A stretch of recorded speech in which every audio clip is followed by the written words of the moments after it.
মমতা বন্দ্যোপাধ্যায়ের পুরনো মন্ত্র মা মাটি মানুষ কি আজ আর যথেষ্ট, নাকি সময় এসেছে অভিষেক বন্দ্যোপাধ্যায়ের মতো একজন স্ট্র্যাটেজিক ম্যানেজমেন্ট মাইন্ডেড সম্পন্ন নেতা? অভিষেক বারবার ইঙ্গিত দিয়েছেন একটা সময়ের পর নেতৃত্বের পরিবর্তন দরকার। মমতা ব্যানার্জির রাজনীতি বহুদিন ধরেই মুসলিম ভোট ব্যাংক কেন্দ্রিক।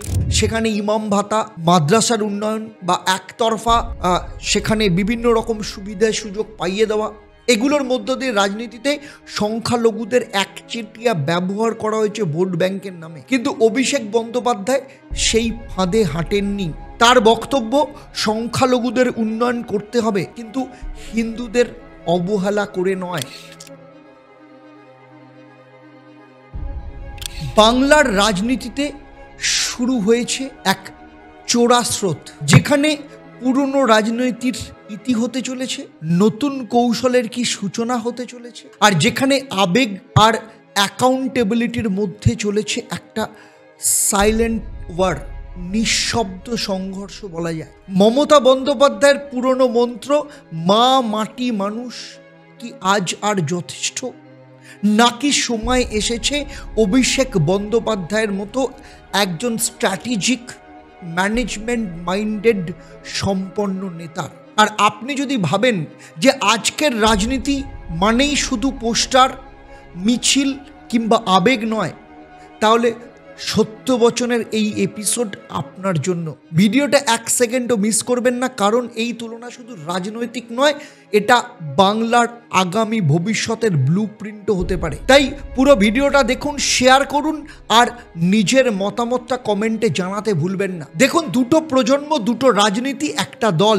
যেখানে তৃণমূল কংগ্রেস মানেই মমতা বন্দ্যোপাধ্যায়, এটা কিন্তু নতুন কথা নয়। মা মাটি মানুষ আর ধর্ম নিরপেক্ষতার আড়ালে সংখ্যালঘু তোষণের রাজনীতি এই দলের পরিচয় হয়ে উঠেছে। কিন্তু আজকের বাস্তবতা বলছে এই রাজনীতি কিন্তু ক্লান্ত, পুরনো এবং তার প্রাসঙ্গিকতা হারাচ্ছে। ঠিক এখানেই অভিষেক বন্দ্যোপাধ্যায় আসছেন একটা নতুন রাজনৈতিক কাঠামো নিয়ে, যেটা কর্মসংস্থান, কর্পোরেট কনফিডেন্স, সুশাসন এবং টেকসই কৌশলগত চর্চা দিয়ে সাজানো। চলুন এবার দেখে নেব যে মা মাটি মানুষ বনাম ম্যানেজমেন্ট মাইন্ডসেট মডার্নিটি কোনটা প্রাসঙ্গিক। দেখুন, মমতা বন্দ্যোপাধ্যায়ের রাজনীতির কেন্দ্র সেটা কিন্তু আবেগ দিয়ে তৈরি। রাস্তায় নেমে ধর্ণা হোক, রাজপথে হাঁটা হোক, পুলিশি অভিযান নিয়ে জেদ, সংগ্রাম প্রভৃতির একটা মিশেল রয়েছে। কিন্তু অভিষেক বন্দ্যোপাধ্যায়ের পদ্ধতিতে সেই ঝাঁঝালো বিরোধিতা নেই, আছে সমঝোতা আর সমাধানের একটা স্ট্র্যাটেজিক কৌশল। অভিষেক বোঝেন আজকের তরুণ প্রজন্ম চায় শুধু রাস্তায় হাঁটা নয়, উন্নয়ন এবং রেসপন্সিবল একটা প্রশাসন, এক্সিকিউটিভ স্টাইলের নেতৃত্ব, যেখানে ওয়েস্ট বেঙ্গলকে গ্লোবাল স্টেজে নিয়ে যেতে পারবে। আজকে যেখানে এসে দাঁড়িয়েছে সংখ্যালঘু তোষণ বনাম রাজনৈতিক ভারসাম্যের একটা জায়গা। মমতা ব্যানার্জির রাজনীতি বহুদিন ধরেই মুসলিম ভোট ব্যাংক কেন্দ্রিক। সেখানে ইমাম ভাতা, মাদ্রাসার উন্নয়ন বা একতরফা সেখানে বিভিন্ন রকম সুবিধা সুযোগ পাইয়ে দেওয়া, এগুলোর মধ্য দিয়ে রাজনীতিতে সংখ্যালঘুদের একচেটিয়া ব্যবহার করা হয়েছে ভোট ব্যাংকের নামে। কিন্তু অভিষেক বন্দ্যোপাধ্যায় সেই ফাঁদে হাঁটেননি। তার বক্তব্য সংখ্যালঘুদের উন্নয়ন করতে হবে, কিন্তু হিন্দুদের অবহেলা করে নয়। এই বক্তব্য একদিকে যেমন ইয়াং জেনারেশনের মধ্যে একটা সমর্থন তৈরি করেছে, আবার অন্যদিকে তৃণমূল কংগ্রেসের গা ঘেঁষা যে ভোট ব্যাংক রাজনীতি, সেটাকেও কিন্তু চিন্তার মধ্যে ফেলেছে। যেখানে আলোচ্য বিষয় হয়ে উঠেছে যে কর্পোরেট টাচ ভার্সেস ক্লাসিক্যাল পপুলারিজম। দেখুন, মমতার পপুলিস্ট মডেল হচ্ছে টাকা ছড়ানো, সব কিছুর মধ্যে ভর্তুকি, ফ্রি বাইস রাজনীতি ছিল এখানে একদম মুখ্য একটা জায়গা। অথচ তার বদলে রাজ্যে কোনো বিনিয়োগ নেই, কর্মসংস্থান নেই, সরকারি তহবিল খালি অবস্থায় রয়েছে। অভিষেক জানেন যে ভবিষ্যৎ রাজনীতি চলবে কর্পোরেট পার্টনারশিপ, এফডিআই, অটোমেশন, এন্টারপ্রেনারশিপের মধ্য দিয়ে। তিনি সেই জন্য জোর দেন যে রাজনীতি হবে start up মডেলেই, result oriented. Abhishek Banerjee যে ফ্রেমওয়ার্ক গড়তে চেয়েছেন সেখানে আইএএস অফিসারদের অ্যাকাউন্টেবিলিটি, প্রজেক্ট ম্যানেজমেন্টের টাইমলাইন এবং সিটিজেন ফিডব্যাক ম্যান্ডেটরি। এটা ইয়াং জেনারেশনের কাছে অত্যন্ত অ্যাট্রাকটিভ, কারণ তারা শুধু বকবক নয়, তার সাথে তারা কাজ চায়। সময় পাল্টাচ্ছে, আবেগের থেকে লজিক বড় জায়গায় এসে দাঁড়িয়েছে। সেই সাথে অভিষেক ব্যানার্জির আর একটা বড় বক্তব্য, সেটা হচ্ছে বয়স, অবসরের রাজনীতি এবং ভবিষ্যতের দিশা তৈরি করা। আর এখানেই চলে আসে তার সব থেকে বিতর্কিত যে চ্যাপ্টার, সেটা কিন্তু বাস্তব প্রসঙ্গ, বয়স এবং অবসর নীতি রাজনীতিতে। যে দেশে সরকারি চাকরির বয়সসীমা 60 বছর, সেখানে রাজনীতিবিদদের কোনো অবসরের নিয়ম নেই কেন? অভিষেক বারবার ইঙ্গিত দিয়েছেন একটা সময়ের পর নেতৃত্বের পরিবর্তন দরকার। এই বক্তব্য স্পষ্টভাবে মমতা বন্দ্যোপাধ্যায়ের অবসরের কথা নয়, কিন্তু একটা নতুন যুগের সূচনার দাবি করেছে। ইন্টেলেকচুয়াল ক্লাসের মধ্যে অভিষেকের গ্রহণযোগ্যতা রয়েছে, কারণ সেটা ইয়াং জেনারেশন হোক, মধ্যবিত্ত হোক, টেক সেভি কিংবা ইন্টেলেকচুয়াল যারা রয়েছেন, আন্তর্জাতিক দিক থেকে যারা ভাবনা চিন্তা করেন, সেই ইয়াং জেনারেশনের মধ্যে অভিষেকের গ্রহণযোগ্যতা অনেক বেশি। তার ভাষণ MBA কোর্সের কেস স্টাডি হতে পারে কনসিয়াস, ইম্প্যাক্টফুল এবং অ্যাকশন ড্রিভেন। উনি রাজনীতি করেন না, তিনি লিডারশিপ রান লাইক এন্টারপ্রাইজ মডেলের মধ্যে দিয়ে হাঁটেন। আর এই মডেলটাই হচ্ছে পুরনো ট্র্যাডিশনাল রাজনীতির জন্য সবথেকে বড় চ্যালেঞ্জ। এখন প্রশ্ন হচ্ছে যে কেন তৃণমূলের মধ্যে দুটো ধারার মধ্যে একটা কনফ্লিক্ট তৈরি হয়েছে। এই কনফ্লিক্টের মধ্যে প্রশ্ন হচ্ছে তাহলে দল কি করবে? একদিকে মমতা বন্দ্যোপাধ্যায়ের আবেগভিত্তিক ধর্মনিরপেক্ষের নামে রাজনীতি, অন্যদিকে অভিষেকের data driven modern strategic policies. এটা তৃণমূল কংগ্রেসের দিশা নির্ধারণ করবে শুধু 2026 নয়, 2031, 2036, কেন 2041 পর্যন্ত, এবং তারপরেও যদি সেই জায়গাটা তৈরি করতে হয়। যদি এখন তৃণমূল কর্মী সমর্থকদের সত্যি দলটাকে ফিউচার প্রুফ করতে হয়, তাহলে মমতা বন্দ্যোপাধ্যায়ের প্রতি ব্যক্তিগত শ্রদ্ধা রেখেও নেতৃত্বে অভিষেককে টেনে আনা ছাড়া বিকল্প কোনো রাস্তা নেই। তাহলে এখন যেটা তৈরি হচ্ছে, তাহলে কি যে বিতর্কের বা প্রশ্নের বারবার জন্ম হচ্ছে, অভিষেক কি তৈরি? এটাই কিন্তু এখন পশ্চিমবঙ্গের সব থেকে বড় রাজনৈতিক বিতর্ক হতে পারে। কারণ অভিষেক কি তৈরি সত্যি নেতৃত্ব দেওয়ার জন্য? দলের পুরনো যারা সৈনিক রয়েছেন, যারা দলটাকে ধরে রেখেছেন, আঁকড়ে বসে আছেন, তারা কি তার গ্রহণযোগ্যতাকে স্বীকার করবেন নাকি বাধ্য হবেন স্বীকার করতে? দেখুন, সংখ্যালঘু ভোট ব্যাংকই তার সাথে সাথে অভিষেকের এই কৌশলগত রাজনীতিকে পুরোপুরিভাবে সমর্থন করবেন? এই প্রশ্নগুলো আজকের বঙ্গ রাজনীতির আলোচনার মূল কেন্দ্রে আসতে পারে। আর এর মাধ্যমেই কিন্তু তৃণমূলের মধ্যে তীব্র মত পার্থক্য শুরু হয়েছে। রাজনীতির মাঠে যদি দল দীর্ঘমেয়াদী চলতে চায়, যদি রাজ্য জিতে ন্যাশনাল অ্যাম্বিশন রূপ নিতে চায়, তাহলে স্বাধীন ভারতের 75 বছরের রাজনীতি নয়, 2025 অনওয়ার্ডস রাজনীতি দরকার। আর সেটা অভিষেক বন্দ্যোপাধ্যায় দিতে পারবেন কিনা সেটা কিন্তু সময় বলবে। কিন্তু আজ যা দরকার তা হলো একটাই কথা, ওল্ড ইমোশনাল পলিটিক্স নয়, নিড চিফ এক্সিকিউটিভ অফিসার অর্থাৎ CEO অফ বেঙ্গল। তার এই পথ শুধু দল নয়, বাংলার ভবিষ্যতের জন্য অত্যন্ত গুরুত্বপূর্ণ। তবে তার সাথে সাথে একটা তুলনামূলক দৃষ্টিভঙ্গি অবশ্যই তৈরি হয় অভিষেক বনাম অন্য রাজনৈতিক উত্তরসূরিদের যে আলোচনা থাকে সেখানে। কারণ ভারতবর্ষের অধিকাংশ রাজনৈতিক পরিবারে উত্তরসূরিরা যখন রাজনীতিতে প্রবেশ করেন, তখন তাদের একটাই লক্ষ্য থাকে, ক্ষমতা পাওয়া। আর এখানেই কিন্তু অভিষেক বন্দ্যোপাধ্যায় ব্যতিক্রম। তিনি শুধু ক্ষমতার উত্তরাধিকার চান না, তিনি ব্যবস্থা বদলাতে চান, মডেল বদলাতে চান, চিন্তাধারা বদলাতে চান, এবং তিনি মমতা বন্দ্যোপাধ্যায় তৈরি সিস্টেমেরই সংস্কারক হতে চাইছেন। এটাই তাকে কিন্তু বিরল করে তুলেছেন। আর অভিষেকের বার্তা হচ্ছে 3টে পিলারের ওপর দাঁড়িয়ে: অ্যাকাউন্টেবিলিটি, ট্রান্সপারেন্সি অ্যান্ড এফিসিয়েন্সি। কারণ যেখানে মমতা বন্দ্যোপাধ্যায় রাজনীতিতে অনেক সময় অভিযোগ উঠেছে যে তিনি অনেক দল সিন্ডিকেট চালায়, যেখানে অনেকের ক্ষেত্রে রয়েছে যে নেত্রীকে প্রশ্ন করা যায় না, করলেই বিপদ।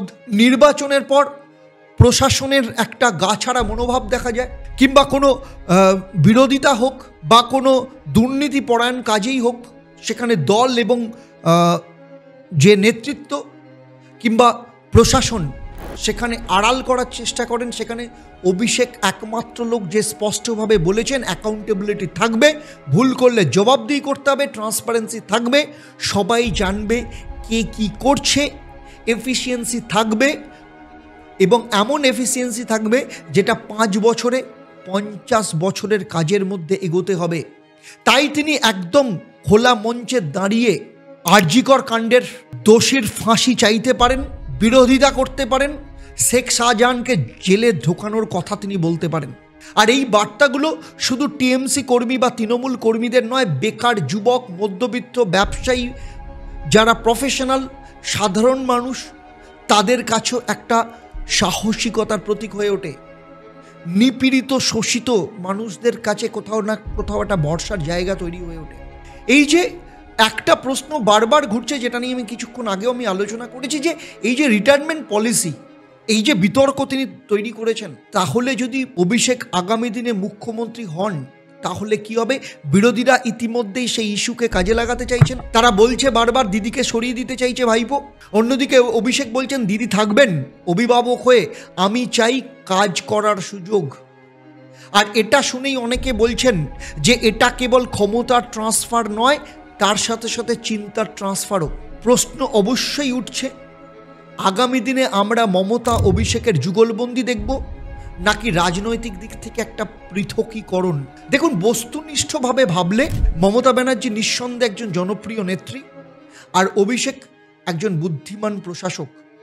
দল যদি দুজনকে সঠিকভাবে একত্রে ব্যবহার করতে পারে, প্রশ্ন আছে, কারণ অনেকের রাজনৈতিক সংকটের মধ্যে পড়ে যাবেন অনেকে, যারা নিজের জায়গা তৈরি করে, জায়গিরদার তৈরি করে বসে রয়েছেন, এরকম অনেকেই নেতা মন্ত্রী আছেন, তাদের কাছে সংকট তৈরি হতে পারে। তাহলে বাংলার রাজনীতি কিন্তু এই সমস্ত কিছুর ঊর্ধ্বে পাবে, একটা ভবিষ্যৎমুখী ছাঁচ পাবে।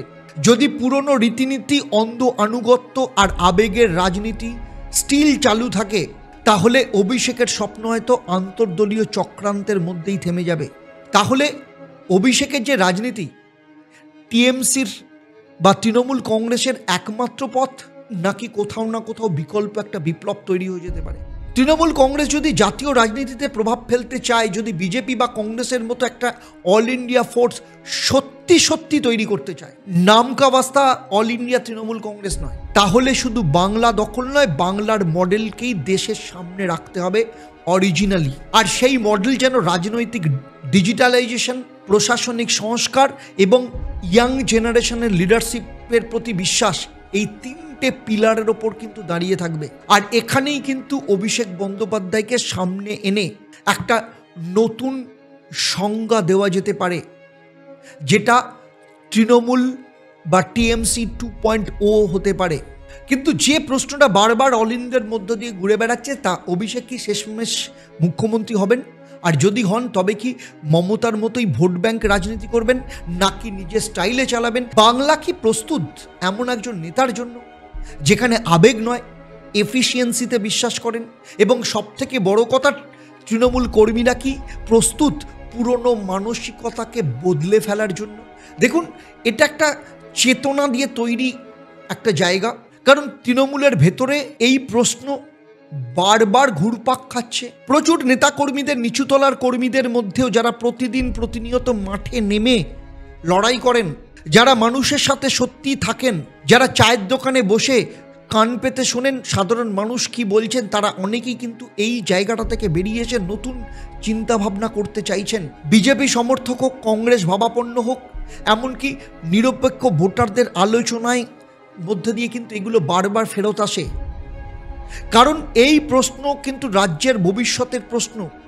আপনি কি ভাবছেন, দিদি থাকুন, ভাইপো আসুন, নাকি পুরনো পাঠ শেষ করে নতুন অধ্যায়ে পা রাখা দরকার? দেখুন, একটা সময় এমন আসে যখন নেত্রী কিংবদন্তি হয়ে যান আর উত্তরসূরিকে ভবিষ্যতের ব্যাটন তুলে দিতে হয়। সেই সময় কি এসে গেছে? তো দেবেন আপনি, বাংলার জনতা।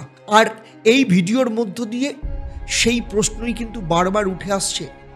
তাই এখন প্রশ্ন একটাই, আপনি কি ভবিষ্যৎ দেখতে চান নাকি অতীতকে আটকে রাখতে চান, অতীতকে আঁকড়ে ধরে থাকতে চান? বাংলার রাজনীতি এমন একটা মোড়ে দাঁড়িয়ে যেখানে একটা প্রজন্ম তাদের জায়গা দাবি করছে আর পুরনো প্রজন্ম সেটাকে আঁকড়ে ধরে রাখতে চাইছে। মমতার অভিজ্ঞতা অবশ্যই মূল্যবান, কারণ জাতীয় রাজনীতিতে যে কজন একদম প্রথম সারির নেত্রী রয়েছেন, তার মধ্যে একমাত্র মমতা ব্যানার্জি রয়েছেন, যাকে প্রথম সারির অভিজ্ঞ রাজনীতিবিদ বলা যেতে পারে।